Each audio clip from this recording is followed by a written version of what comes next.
আপোষহীন ভাবে শেষ পর্যন্ত লড়ে গিয়েছেন আমাদের মুরব্বী, আমাদের রাহবার হযরত মাওলানা মুফতি মনির হোসেন কাসিমি দামাত বারকাতুহুম আলিয়া। হযরতকে স্বাগত বক্তব্য রাখার জন্য অভিনন্দন জানাচ্ছি।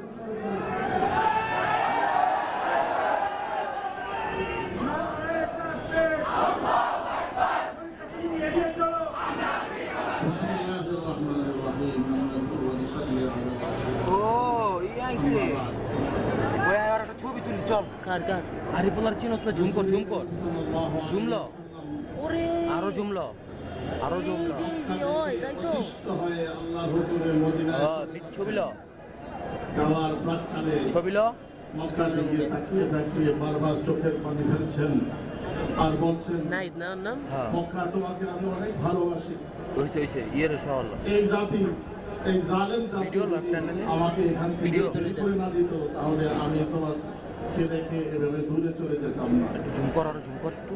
সেখান থেকেই একটি কথা বলে থাকেন, সকল ইমান, নিজের দেশকে ভালোবাসা, দেশের স্বাধীনতাকে সার্বভৌমত্বকে ভালোবাসা, দেশের মানুষকে ভালোবাসা ইমানেরই অংশ। মাত্র মদিনায় গেলেন, তখনকার অবস্থার বর্ণনা দিতে গিয়ে এক সাহাবী বলেন যে আমরা বাড়ি বাড়ি করে বাই রোটেশন প্রতি রাতেই মদিনার চৌহদ্দিতে আমরা কি পাহারা বসাতাম। কে জানে কখন জানি কোন দিক থেকে হামলা হয়ে যায়, পাহারা বসাতাম। একদিন রাতে শেষ প্রহরের দিকে বাইরে যে আওয়াজ হয়, এই আওয়াজ করে মহিলারা জানান দিতেছে মদিনাতে হামলা হচ্ছে, অতএব সাহায্যের জন্য সকলেই এগিয়ে আসো।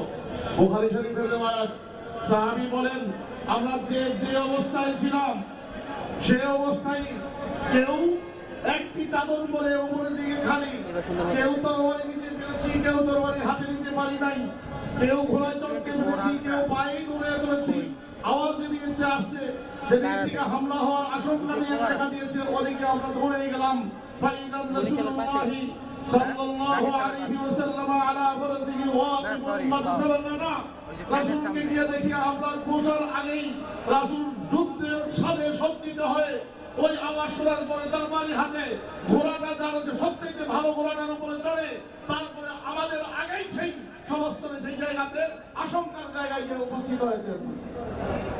তাহলে দেশ রক্ষা করা রাসূলের সুন্নাত কিনা?